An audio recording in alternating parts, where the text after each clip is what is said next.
Good morning. Welcome to Molarity. Molarity is by far the most common solution concentration in chemistry. Um, from the name, I'll bet you can tell why. Chemists needed a way to be able to easily calculate the number of moles of chemical available to do the reaction that solutions do. So that is where molarity came in. As you know, with all solution concentrations, it's always the amount of solute over the amount of solution, with a few exceptions. So with molarity, the amount of solute is expressed in terms of moles. So it's moles of solute, and then the standard for the amount of solution is liters of solution. So it's moles per liter, moles of solute over liters of solution. If we simplify this equation, capital M from molarity, moles per liter. Molarity is moles per liter, and you just have to remember that it's moles of solute and liters of solution. So if we do a simple example, let me move this out of the way.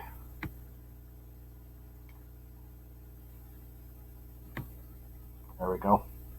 What would be the molarity of 3 moles of sugar added to 500 milliliters of solution? Now, some of you might simply just take 3 divided by 500, which would, of course, give you the wrong answer, because you have to convert milliliters of solution to liters of solution. So it's moles per liter, which would be 3 moles divided by 0.5 liters, which gives us a 6 molar sugar solution. Now, a more common way of doing, I'm getting ahead of myself. So how would you go about mixing this solution? If you were to add 3 moles of sugar to a half a liter of water, then the water level would rise and you would end up with more than a half a liter of solution. So what you have to do is pick the size of container you want.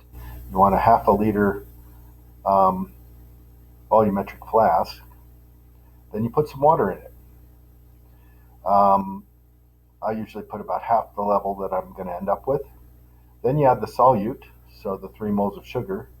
You get it to dissolve, and then you fill it up to the 500 ml mark.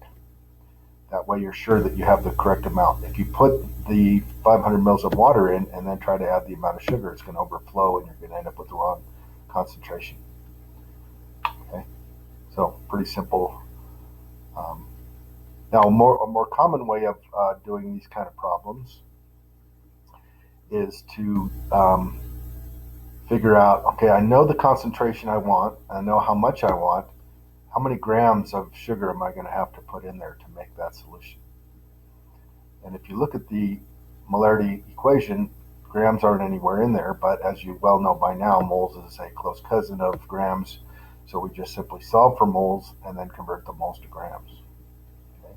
So we plug in the molarity, 0.15, we plug in the number of liters, not 250, but 0.25. Then solving for moles, we cross multiply, and we get moles equals 0.0375. Then by now it should be second nature on how you convert moles to grams. Take the moles and you multiply by the FMG. So 12 times 12, 22 times 1, 11 times 16. Sum those up, and you get 342 grams per mole times the 0.0375 moles, and you get 12.6 grams of sucrose. So how would you mix this solution?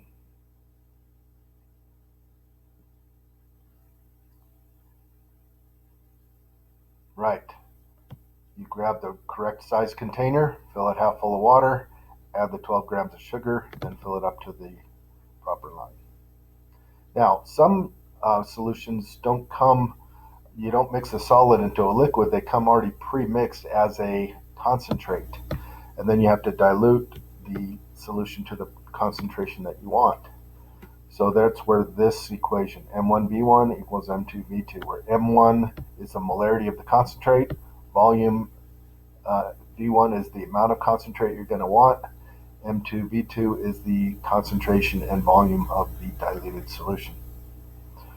Okay, so now the reason this works is if you take molarity times volume, you get the moles.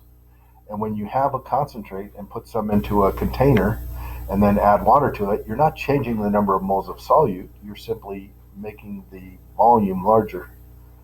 Okay, so the moles of solute don't change.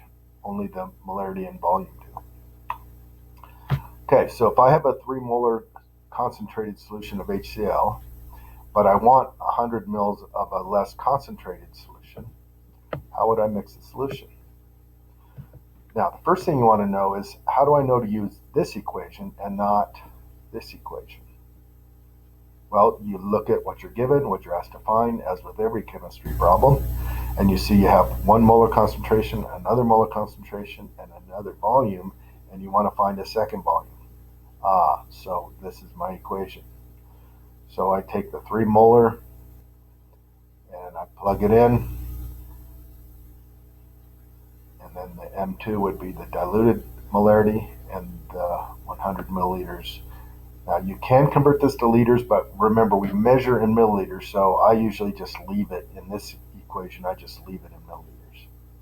Then solving for V1, I get 1 times 100 divided by 3. The 3's cancel, and we end up with, I need 33.3 milliliters of this concentrated solution. So how would I mix it? Well, I need to figure out what size of a container I need, put some water in it, add the acid, and with mixing acids, it's very important to have water that you're adding the acid to, not the other way around. Mixing acids is an exothermic reaction. If you add the acid to the water, then the heat produced is much less than if you add the water to the acid.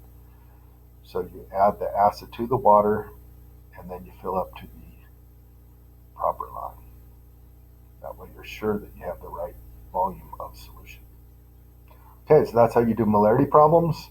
So you're now free and easy to work on the study guide questions. Good luck. Email me if you have questions.